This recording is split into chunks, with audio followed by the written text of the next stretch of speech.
Assalamualaikum warahmatullahi wabarakatuh. Perkenalkan, nama saya Anis Setiati Sukono Putri dengan NIM 461231100031.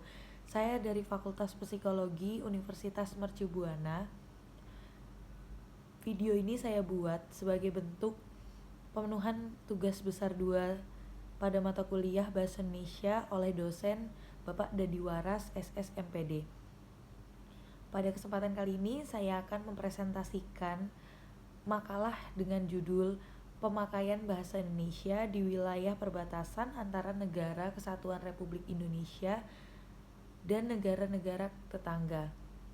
Studi kasus perbatasan dengan Timor Leste. Latar belakang.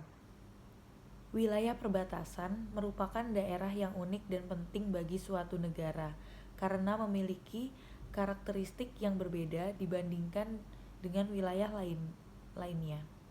Wilayah perbatasan tidak hanya berfungsi sebagai batas fisik antara dua negara, tetapi juga sebagai tempat interaksi sosial, ekonomi, dan budaya antara masyarakat yang tinggal di kedua sisi perbatasan tersebut. Salah satu wilayah perbatasan yang signifikan di Indonesia adalah perbatasan antara Indonesia dan Timor Leste.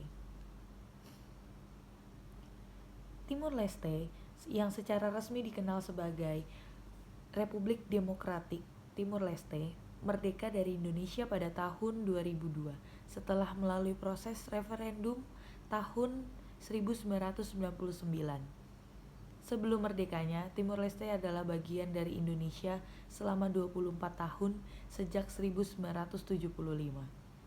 Sejarah panjang interaksi antara Indonesia dan Timor Leste telah meninggalkan jejak yang mendalam dalam berbagai aspek kehidupan masyarakat di wilayah perbatasan antara negara, termasuk dalam hal bahasa. Bahasa Indonesia memiliki posisi yang unik di wilayah perbatasan dengan Timor Leste. Di satu sisi, bahasa ini adalah bahasa resmi dan bahasa pengantar dalam pendidikan serta pemerintahan di Indonesia. Di sisi lain, Timor Leste memiliki bahasa resminya sendiri yaitu bahasa Tetun dan Portugis. Meskipun bahasa Indonesia juga masih digunakan secara luas, terutama oleh generasi yang pernah mengenyam pendidikan selama masa integrasi dengan Indonesia. Namun, penggunaan bahasa Indonesia di wilayah perbatasan juga menimbulkan beberapa tantangan. Salah satu tantangan utama adalah bagaimana mempertahankan identitas budaya dan bahasa lokal di tengah dominasi bahasa Indonesia. Selain itu, ada juga tantangan dalam meningkatkan kompetensi berbahasa Indonesia di kalangan masyarakat yang lebih terbiasa dengan bahasa lokal atau bahasa Tetun. Pemerintah Indonesia telah melakukan berbagai upaya untuk memperkuat penggunaan bahasa Indonesia di wilayah perbatasan, termasuk program pendidikan dan pelatihan. Pembahasan yang pertama adalah kondisi pemakaian bahasa Indonesia di wilayah perbatasan. Wilayah perbatasan antara Indonesia dan Timor Leste memiliki kondisi sosial dan budaya yang unik. Bahasa Indonesia digunakan di berbagai konteks, mulai dari komunikasi resmi hingga sehari-hari. Namun di wilayah perbatasan, terutama di daerah yang berdekatan dengan Timor Leste, pemakaian bahasa Indonesia mengalami tantangan karena kehadiran bahasa lokal seperti Tetun yang juga digunakan secara luas di wilayah ini dalam konteks formal seperti pemerintahan, pendidikan, dan layanan publik. Bahasa Indonesia masih menjadi bahasa utama. Namun, dalam kondisi informal dan antar pribadi, terjadi campuran antara bahasa Indonesia, Tetun, dan bahasa lainnya, menunjukkan adanya pengaruh lintas budaya yang kuat. Di beberapa daerah perbatasan, masyarakat lebih sering menggunakan bahasa lokal atau campuran antara bahasa Indonesia dan Tetun.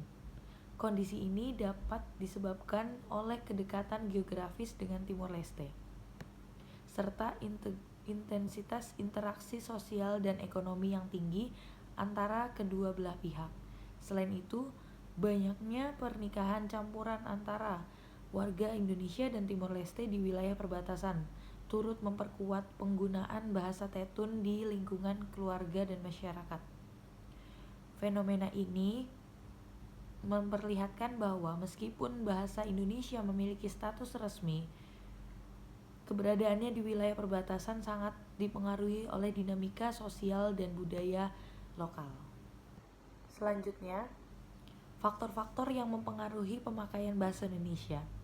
Pemakaian bahasa Indonesia di wilayah perbatasan dengan Timur Leste dipengaruhi oleh berbagai faktor, baik internal maupun eksternal. Beberapa faktor utama yang mempengaruhi penggunaan bahasa Indonesia di wilayah ini antara lain adalah pendidikan, media sosial, mobilitas penduduk, dan kebijakan pemerintah. Selanjutnya, upaya pemerintah dan masyarakat dalam menjaga penggunaan bahasa Indonesia. Pemerintah Indonesia telah melakukan berbagai upaya untuk menjaga dan memperkuat penggunaan bahasa Indonesia di wilayah perbatasan dengan Timur Leste. Beberapa langkah yang telah diambil antara lain yaitu yang pertama, melalui program pendidikan. Pemerintah melalui Kementerian Pendidikan dan Kebudayaan telah melakukan berbagai program untuk meningkatkan kualitas dan akses pendidikan di wilayah perbatasan. Yang kedua, pengembangan media sosial. Untuk mengatasi keterbatasan akses terhadap media sosial, media bahasa Indonesia, pemerintah dan masyarakat setempat telah mengembangkan media lokal yang menggunakan bahasa Indonesia. Yang ketiga yaitu program penyuluhan bahasa. Di sini pemerintah melalui Badan Pengembangan dan Pembinaan Bahasa secara rutin menyelenggarakan berbagai program penyuluhan bahasa di wilayah-wilayah perbatasan. Contohnya adalah perbatasan Indonesia dengan Timur Leste. Ketiga yaitu pengaruh bahasa Tetun dan bahasa lain dari Timur Leste. Bahasa Tetun sebagai bahasa nasional Timur Leste memiliki pengaruh signifikan di wilayah perbatasan Indonesia Timur Leste. Pengaruh ini terlihat dalam penggunaan sehari-hari, terutama di kalangan masyarakat yang sering berinteraksi dengan warga Timur Leste atau memiliki hubungan keluarga dengan mereka. Bahasa Tetun tidak hanya digunakan dalam komunikasi informal, tetapi juga sering muncul dalam bentuk campuran dengan bahasa Indonesia yang dikenal sebagai fenomena code switching atau alih kode. Misalnya, dalam percakapan sehari-hari, masyarakat seringkali menggunakan kata-kata atau frasa dalam bahasa Tetun yang kemudian dicampur dengan bahasa Indonesia. Selain itu, bahasa Portugis sebagai bahasa resmi lainnya di Timur Leste juga memiliki pengaruh. Meskipun tidak sekuat bahasa Tetun, pengaruh ini lebih terlihat di kalangan masyarakat yang terlibat dalam kegiatan ekonomi lintas batas, terutama mereka yang bekerja di sektor formal atau memiliki hubungan bisnis dengan warga Timur Leste. Kehadiran bahasa asing ini menambah kompleksitas dinamika bahasa di wilayah perbatasan yang pada akhirnya dapat mempengaruhi status dan penggunaan bahasa Indonesia. Selanjutnya yaitu pembahasan mengenai persepsi masyarakat perbatasan terhadap bahasa Indonesia.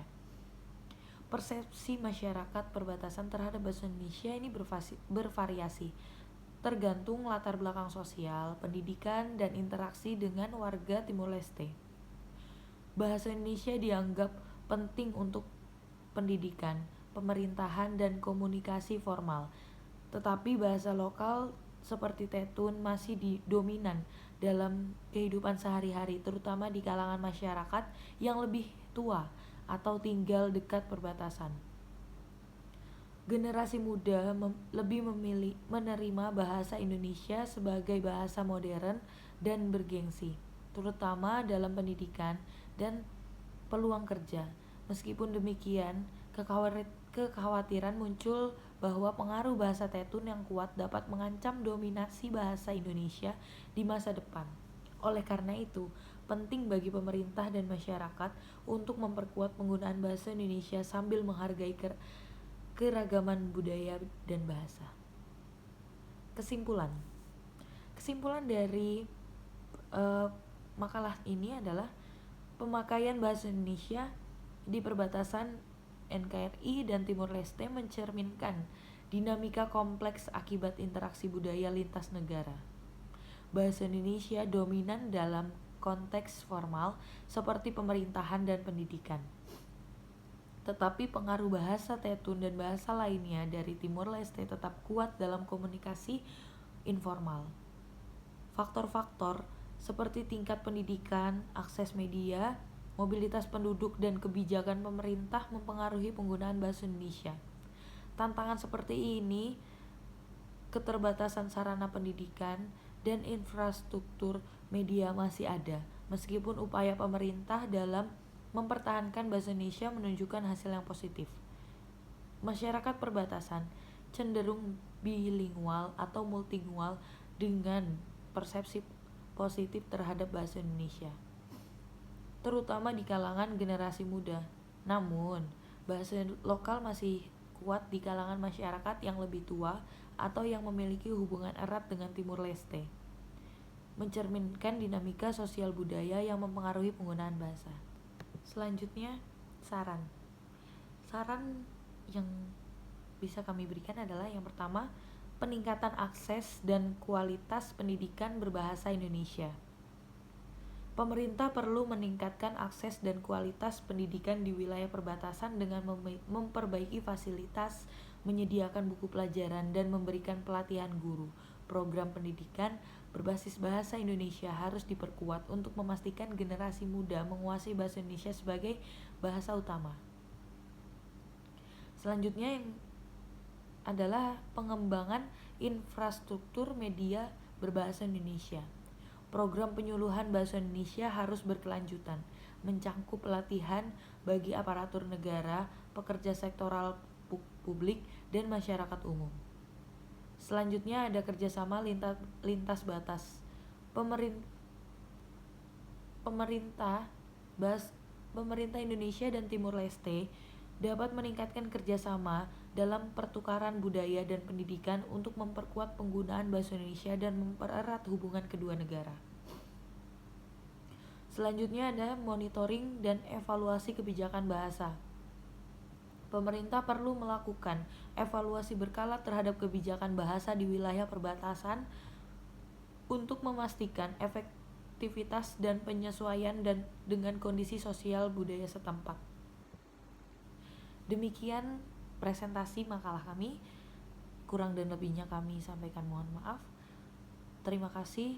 Wabillahi taufiq wal hidayah. Wassalamualaikum warahmatullahi wabarakatuh.